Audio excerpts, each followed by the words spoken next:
नमस्ते। चर्चा में आपका स्वागत है। मैं हूं शिव मिश्रा। कुछ दिन पहले मैंने एक वीडियो रिकॉर्ड किया था जिसमें बताया था कि कैसे सोशल मीडिया पे कुछ अफवाहें उड़ रही हैं जिनमें ये कहा जा रहा है कि अगले कुछ हफ्तों में सर्वोच्च न्यायालय 2024 के चुनाव की दशा और दिशा तय कर देगा। 2024 के चुनावों का एजेंडा तय करेगा जो विपक्ष को फायदा पहुंचाएगा, क्योंकि इस समय जो मेन ऑब्जेक्टिव है वह है मोदी सरकार को 2024 में वापस ना आने देना, जिसके लिए राष्ट्रीय और अंतर्राष्ट्रीय स्तर पर प्रयास किए जा रहे हैं। और ऐसा लगता है कि कई बार सर्वोच्च न्यायालय के निर्णय भी बाय डिफॉल्ट, इसमें कोई किसी तरह का विद्वेष नहीं हो सकता है, किसी तरह का पक्षपात नहीं भी हो सकता है, लेकिन वो शायद विपक्ष को फायदा पहुंचा सकते हैं।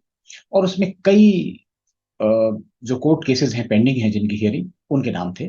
उसमें एक था केजरीवाल सरकार के विरुद्ध में जारी किया गया केंद्र सरकार द्वारा ऑर्डिनेंस।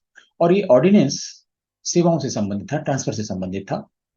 और इसके लिए सरकार ने कुछ अमेंडमेंट करके संवैधानिक एक ऑर्डिनेंस जारी कर दिया था। और ये जो ऑर्डिनेंस है, ये मानसून सेशन जो 20 जुलाई से शुरू होने वाला है, इसमें कानून की शक्ल भी ले लेगा अगर ये पास हो जाता है। लेकिन अब आज इसकी सुनवाई सर्वोच्च न्यायालय ने की और इसे कॉन्स्टिट्यूशनल बेंच को सौंप दिया। और कॉन्स्टिट्यूशनल बेंच को सौंपते हुए जो सीजेआई चंद्रचूड़ है, उन्होंने जो टिप्पणी की, उस टिप्पणी से ऐसा लगता है कि शायद वो ऑर्डिनेंस से सहमत नहीं है। और जो अभिषेक मनु सिंघवी, आप सरकार के जो एडवोकेट थे, उन्होंने कहा भी कि सरकार ने ऐसा करके सर्वोच्च न्यायालय के आदेश की अवहेलना की है। तो सर्वोच्च न्यायालय के आदेश क्या था इस संदर्भ में? सर्वोच्च न्यायालय ने एक आदेश दिया था कि जो स्थानांतरण का कार्य है, अधिकार है, वह राज्य सरकार को दिया जाना चाहिए था। और इसके बाद ही केंद्र सरकार ये अध्यादेश लाई। और वैसे तो इस तरह के अध्यादेश आना, सरकार द्वारा लाना, कोई बहुत बड़ा मुद्दा नहीं रहा है। साहबानों का जो फेमस केस है, याद होगा, सर्वोच्च न्यायालय का निर्णय पलट दिया गया था और उसके बाद जाने कितनी बार ऐसा हुआ। लेकिन आजकल सर्वोच्च न्यायालय जितना मुखर है वैसा शायद पहले कभी नहीं रहा। और सोशल मीडिया में जो एक आध लोग ऐसे हैं, उनमें रिटायर्ड सिविल सर्वेंट्स हैं, सैन्य अधिकारी हैं, न्यायाधीश हैं, वो आजकल सर्वोच्च न्यायालय की बहुत तारीफ करते हैं। और वो कहते हैं कि इतना निष्पक्ष सर्वोच्च न्यायालय कभी नहीं रहा। तो उससे ऐसा लगता है कि आगे आने वाले कुछ हफ्तों में जो निर्णय आने वाले हैं वो वाकई मोदी सरकार को एम्बेरस कर सकते हैं। उसमें एक निर्णय तो राहुल गांधी का है जिसमें उनकी सदस्यता चली गई। और गुजरात हाई कोर्ट ने भी उनको कोई भी राहत देने से इनकार कर दिया है, बल्कि एक विस्तृत ऑर्डर दिया है जिसमें बताया था कि वो एक सीरियल ऑफेंडर है, हैबिचुअल ऑफेंडर है, इसलिए उनको इस सजा से कोई राहत नहीं दी जा सकती है। बताया गया था कि 10 मामले सिमिलर केसेस के उनके पास पेंडिंग हैं। और जिस व्यक्ति के विरुद्ध इसी तरह से मिलते जुलते 10 मामले पेंडिंग हो, इसका मतलब ये है कि हैबिचुअल ऑफेंडर है और इसमें कोई राहत नहीं दी थी। अब जो सर्वोच्च न्यायालय के काफी करीबी हैं, वो ये बताते हैं कि इसमें राहुल गांधी को राहत मिलेगी, उनकी संसद सदस्यता भी बहाल हो जाएगी। और इसको एक अभियान के तौर पर चलाया जाएगा मोदी सरकार के विरुद्ध में, और मोदी सरकार का एम्बेरसमेंट होगा। अभी हाल में ही एक कॉमन कॉज नाम का एनजीओ है जिसे प्रशांत भूषण जी चलाते हैं। प्रशांत भूषण के बारे में कुछ बताने की आवश्यकता नहीं कि उनकी दशा और दिशा क्या रहती है। उन्होंने कहा था कि जो ईडी के वर्तमान डायरेक्टर हैं, उनकी नियुक्ति सरकार ने अवैध तरीके से की है। और जो सरकार ने कानून भी बनाया है कि किसी भी सेवानिवृत्त अधिकारी को अधिकतम 5 साल का अ, कार्यकाल उसका बढ़ाया जा सकता है, स्टेग्नेशन दिया जा सकता है, उस वो भी असंवैधानिक है। इसकी समीक्षा सर्वोच्च न्यायालय ने की और ये पाया कि जो सरकार ने कानून बनाया है वो तो ठीक है, लेकिन जो ईडी के डायरेक्टर हैं वर्तमान, उनकी नियुक्ति अवैध है, क्योंकि उसमें सर्वोच्च न्यायालय ने एडवर्स टिप्पणी की थी कि उनकी नियुक्ति नहीं होनी चाहिए। लेकिन सरकार ने कानून बनाया और ऐसा लगता है कि उस कानून के आड़ में इस नियुक्ति को वैध करने की कोशिश की गई है, और इसलिए उनको 31 जुलाई तक पद से मुक्त करने का आदेश केंद्र सरकार को दिया। ये जो कॉमन कॉज टाइप के एनजीओ हैं, जो इस समय मोदी सरकार के विरोध में काम कर रहे हैं, उनकी ये पहली जीत है। और इसके बाद में बहुत सारे ऐसे निर्णय हैं। एक निर्णय है शिवसेना, उद्धव ठाकरे का, कि असली शिवसेना कौन है, शिंदे की शिवसेना या उद्धव की शिवसेना।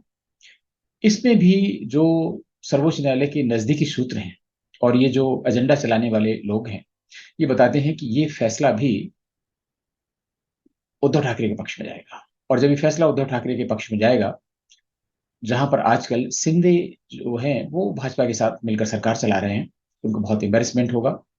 और इसी तरह का फैसला अगर ये मामला सर्वोच्च न्यायालय में आता है तो शरद पवार के पक्ष में भी जाएगा, और इस तरीके से महाराष्ट्र की सरकार गिर जाएगी, और ये भी बहुत बड़ा एम्बेरसमेंट भाजपा के लिए होगा। ये ऐसे बड़े मुद्दे हैं जिनकी भविष्यवाणी की गई है। एक और भविष्यवाणी की गई है, और वो है यूसीसी को लेकर, समान नागरिक संहिता को लेकर, कि अगर सरकार समान नागरिक संहिता को लेकर आगे बढ़ती है तो सर्वोच्च न्यायालय इसे भी खारिज कर देगा। तो ये कुछ ऐसी भविष्यवाणियां हैं जिनके लिए कहा गया है कि सर्वोच्च न्यायालय स्वयं 2024 के चुनावों का एजेंडा तैयार करेगा, और ये एजेंडा विपक्ष को बहुत मुफीद होगा, ये कहा जा रहा है। इस बीच में जो मानसून सेशन है, वे 20 जुलाई से शुरू हो रहा है। पूरे देश में एक ऊर्जा का संचार हो रहा था, लोगों में आशा थी कि मानसून सेशन में यूसीसी का जो विधेयक है वो पेश हो जाएगा, और इस पर बहस होगी। पास होना ना होना एक अलग चीज है, पास भी हो सकता है धारा 370 की तरह, और अगर नहीं भी पास हुआ तो कम से कम मोदी सरकार को ये चुनाव में माइलेज मिलेगा। उन्होंने यूसीसी का विधेयक मसौदा पेश किया, पास नहीं हो सका, वो एक अलग चीज है। लेकिन अब लॉ कमीशन ने यूसीसी पर राय व्यक्त करने के लिए डेट यानी समय सीमा बढ़ाकर 28 जुलाई कर दी है। इसके निहितार्थ समझना मुश्किल नहीं है। जो सुझाव लोग देते हैं उसके लिए एक छोटा सा फॉर्म है, उसमें देना है कि आई सपोर्ट यूसीसी और I do not support UCC. इसके आधार पर अगर यूसीसी इंप्लीमेंट करने का फैसला लिया जाता है तो हमें नहीं लगता है कि कोई बहुत बुद्धिमानी वाला काम है। एक इससे जनमत संग्रह तो हो सकता है।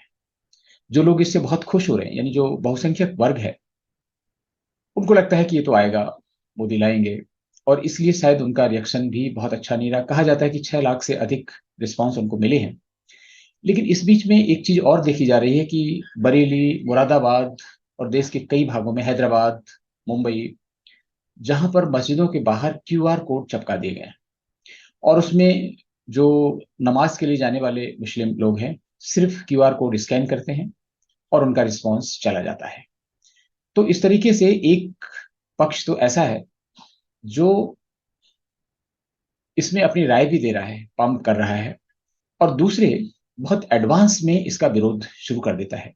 यही राजनीतिक इस्लाम है। ओवैसी बंधु इसमें लग गए हैं। ओवैसी जमकर विरोध कर रहे हैं, हर फोरम पर विरोध कर रहे हैं मोदी का, भाजपा सरकार का। और इसके अलावा जो बहुत ही खतरनाक टाइप के मौलाना हैं, जो विस्फोटन करने वाले कुख्यात हैं, उसमें मदनी चचा भतीजे भी हैं, और ऐसे छुट भैये टाइप के बहुत सारे हैं। उन लोगों ने अपना काम शुरू कर दिया है। लेकिन एक और महत्वपूर्ण चीज है कि जो मुस्लिम पर्सनल लॉ बोर्ड है वह भी मैदान में आ गया है, और उसने भी पुरजोर इसका विरोध करने का फैसला किया है। और उन्होंने अब राजनीतिक पार्टियों से मिलना शुरू किया है। जैसे उत्तर प्रदेश में वो अखिलेश यादव से मिले, और अखिलेश यादव ने कहा कि वो यूसीसी का विरोध करते हैं, यूसीसी किसी काम की नहीं है और इसे लागू नहीं होना चाहिए। मायावती ने भी इसका विरोध किया है। बिहार में जनता दल एस और आरजेडी ने भी इसका विरोध किया है। ममता बनर्जी इसके पक्ष में नहीं है, कांग्रेस इसके पक्ष में नहीं है। कश्मीर की जो पार्टियां हैं, मुस्लिम पार्टियां, पीडीपी और नेशनल कॉन्फ्रेंस, ये भी उसके पक्ष में नहीं है। कम्युनिस्ट पार्टी इसके पक्ष में नहीं है।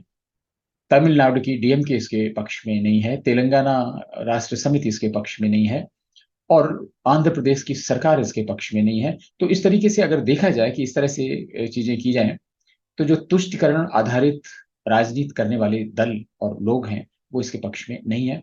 और जो मुस्लिम नेता हैं, जो मौलाना हैं, जो धार्मिक गुरु हैं, जिनको आप कह सकते हैं ओपिनियन मेकर्स हैं, उन्होंने अपनी ओपिनियन बनानी शुरू कर दी है और एक तरीके से विश्व भ्रमण शुरू कर दिया है। नारे लगने लगे हैं, सोशल मीडिया में हलचल शुरू हो गई है। इवन अंतरराष्ट्रीय स्तर पर भी इसमें आर्टिकल लिखे जाने लगे हैं। Washington post, New York times, BBC अपनी स्पेशल कमेंट्री दे रहे हैं और लोगों को अवगत करा रहे हैं अंतर्राष्ट्रीय स्तर पर भी कि मोदी सरकार अल्पसंख्यकों का जीना मुश्किल करने वाली है। इस तरीके की चीजें हो रही और मोदी सरकार पिछले कुछ सालों में ऐसा देखा गया है कि 2 कदम आगे और 4 कदम पीछे चलती है। आपने देखा होगा कि जो धारा 370 खत्म हुई लेकिन उसमें तमाम सारे प्रोविजन डाल दिए गए, सीए एनआरसी हुई उसको ठंडे बस्ते में डाल दिया गया और अब ठंडे बस्ते में जाने वाला यूसीसी भी शायद इसका भाग्य भी ठंडे बस्ते में जाएगा।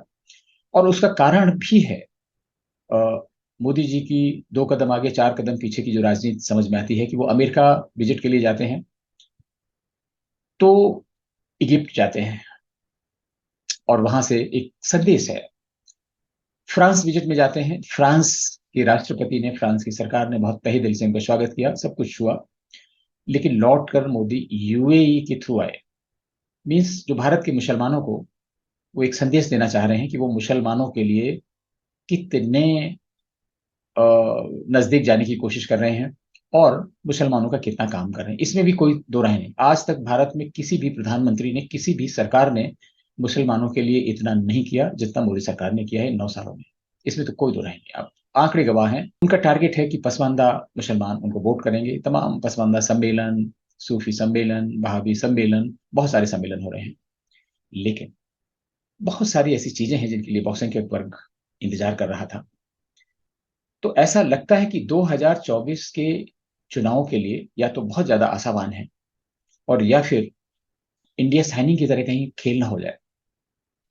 बहुत सारे गठबंधन वो भी बनाने की कोशिश कर रहे हैं। उस गठबंधन के साथ में ऐसे ऐसे लोग आ रहे हैं जिससे उनकी छवि पे भी असर पड़ रहा है कि यूपी में ओपी राजभर को लिया गया है और उनके साथ में मुख्तार अंसारी का बेटा उनकी पार्टी में है, वो भी आ गया।